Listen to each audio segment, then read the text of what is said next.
반갑습니다. 타임 레버리지. 시간을 들여 막대한 수익으로 치환한다. 금일 영상 바로 시작해 보도록 하겠습니다. 전국 곳곳에 좀 비가 많이 내리는 것 같아요. 그래서 좀 안전운전 하셨으면 좋겠고, 길 다니실 때도 미끄러지지 않게 유의하시길 바라겠습니다.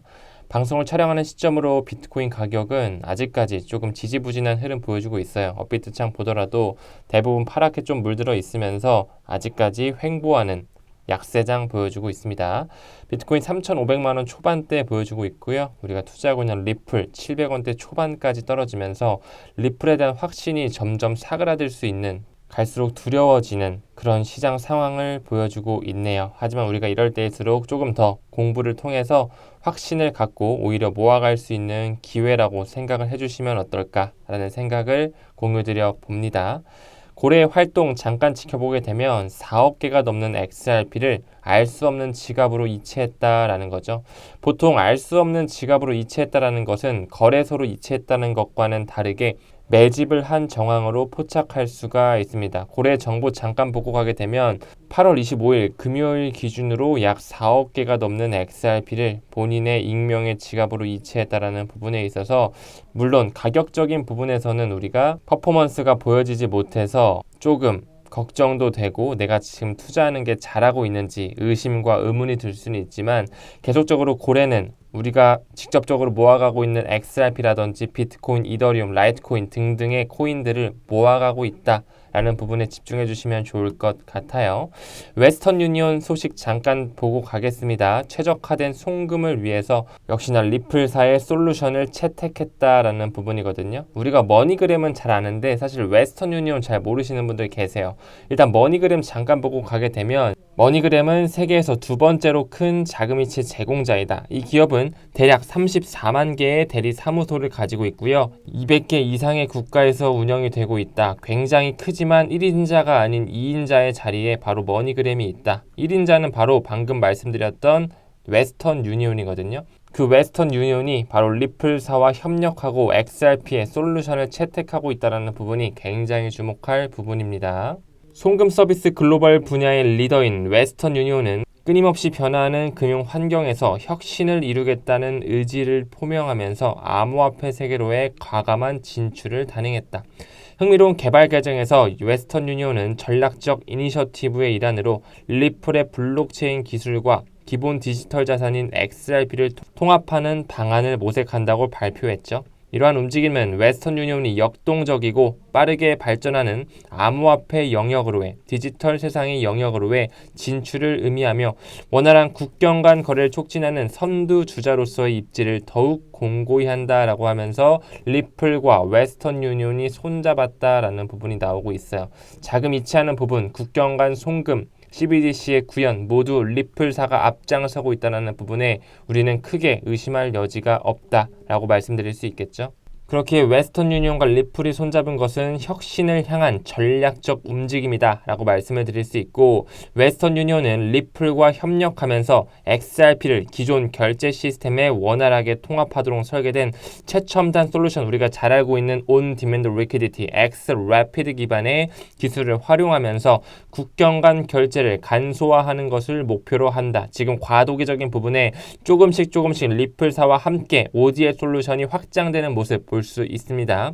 이번 협력은 거래 효율성 향상을 위한 웨스턴 유니온의 헌신을 강조할 뿐만 아니라 리플사의 블록체인 기반 솔루션 유망한 잠재력을 보여준다라는 부분으로 해석이 되고 있어요. 웨스턴 유니온 2인자가 아닌 1인자라고 말씀을 드렸죠. 센트비 같은 경우도 최대 송금 시장 미국에서 송금 서비스를 론칭하기 위해서 웨스턴 유니온과 같이 가거든요. 이런 부분에서 리플사와도 연관이 돼 있다라고 말씀을 드릴 수 있겠죠.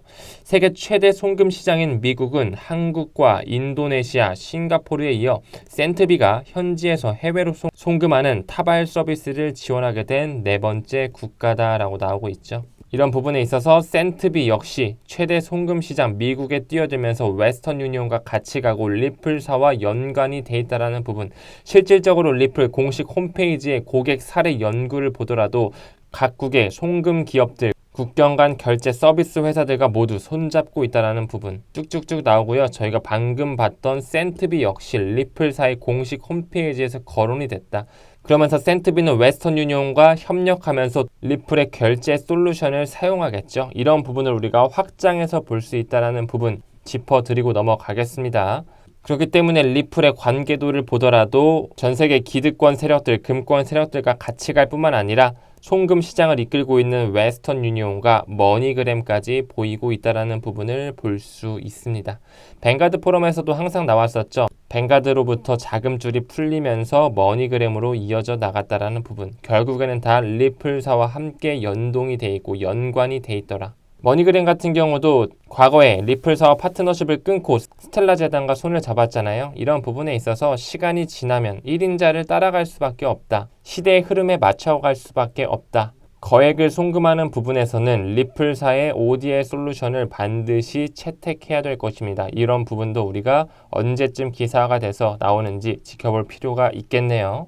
그렇기 때문에 우리는 그때가 될 때까지 기다림의 미학으로 XRP의 흐름에 맞게 기다려줘야 된다. 모두 때가 되면 새로운 금융 시스템은 주로 XRP 레저, XRP, 스텔라 재단, 그리고 XDC 새로운 하이브리드 블록체인에서 실행될 것입니다. 라고 하면서 ISO 2002 메시징 표준이 떠오르는 말을 하고 있네요. ISO 2002 블록체인이 결합된 새로운 금융 메시징 시스템에 리플사의 XRP가 왕자의 자리에 앉아있다는 부분, 그뿐만 아니라 XDC, 알고랜드, 스텔라, 퀀트, 아이오타, 헤데라까지 우리가 어느 정도 포트폴리오를 분산하는 부분에서 다각적 시각을 가질 필요도 있다는 부분도 말씀드릴 수 있습니다. 그렇기 때문에 우리가 새로운 국제 표준에 있어서 어떤 재단과 어떤 핀테크 회사와 어떤 암호화폐들이 어떤 기능을 통해서 미래를 구현하고 있는지 잘 지켜봐야 되고 확실한 거 투자하셨으면 좋겠어요. 우리가 모아가기에 너무 좋은 가격을 형성하고 있다. 다시 한번 짚고 가겠습니다. 스위프트의 공식 홈페이지에 왔고요. 스위프트에서도 이제 아예 대놓고 이야기를 하더라. 토큰화된 자산 결제에서 마찰을 제거하기 위해서 이제 새로운 금융의 혁신을 넣습니다. 국제표준기구 ISO 2002에 블록체인이 들어가는 만큼 블록체인 상호 운용성을 탐색하고 있다라고 아예 대놓고 스위프트 공식 홈페이지에서 나오고 있더라. 좀 더 내려가서 새로운 실험을 통해서 우리는 호주, 뉴질랜드 은행 그룹 ANZ뿐만 아니라 프랑스의 최대 은행 BNP 파리바, 미국에서 가장 오래된 은행 뉴욕 멜론은행, 시티그룹과 클리어스트림, 유로클리어, 로이스 뱅킹그룹, 식스디지털을 포함한 12개 이상의 주요 금융기관 그리고 FMA와 협력할 것이다. 익스체인지 XDC 스위스의 거래소죠. 그뿐만 아니라 더 Depository Trust and Clearing Corporation, 바로 미국의 청산소 DTCC라고 말씀을 드릴 수 있죠. ISO 2002의 RMG 그룹으로 들어가 있습니다. 이 기업이 기존 스위프트 인프라를 활용하면서 다양한 퍼블릭 그리고 프라이빗 블록체인 네트워크를 통해서 토큰화된 가치 전송을 할 수 있도록 계속적으로 테스트하고 있다는 부분, 그렇기에 리플과 연관이 굉장히 돼 있다라고 말씀드릴 수 있겠죠.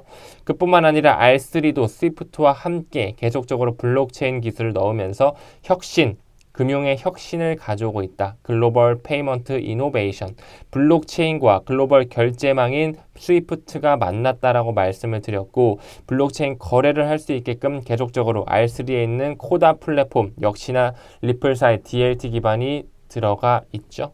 그렇기에 우리는 R3와 즉 블록체인과 글로벌 페이먼트 스위프트의 방이 연결이 되면서 하나의 결제 시장이 바뀐다. Settle Blockchain Transaction with Swift GPI라고 해서 새로운 금융의 판이 깔린다라고 말씀을 드렸습니다. R3가 또 어떤 회사랑 같이 가는지 보게 되면 스위프트가 현재 테스트하고 있는 이 금권 세력들이랑 굉장히 겹친다는 것도 볼 수 있을 거예요. R3의 금융 파트너사 하나씩 보고 가게 되면 알리안츠, 독일의 보험 금융 서비스 회사고요. ADB, 기득권 끝판왕 나오네요. 아시아 개발은행입니다. 브라데스코, 브라질 2대 민간은행이고요. 우니방크와 브라데스코가 있죠. 그 다음에 처부 나옵니다. 세계 최대 규모의 손해보험 기업. 크레딧 스위스, UBS가 인수했지만 굉장히 큰 금권 세력이고요. DTCC 역시나 언급이 되더라.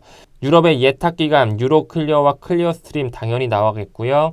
골드만삭스 미국의 금권 세력, 영국 최대은행 HSBC, 네덜란드 최대은행 ING와 모건 스탠리 최대 금권 세력이라고 말씀드릴 수 있죠.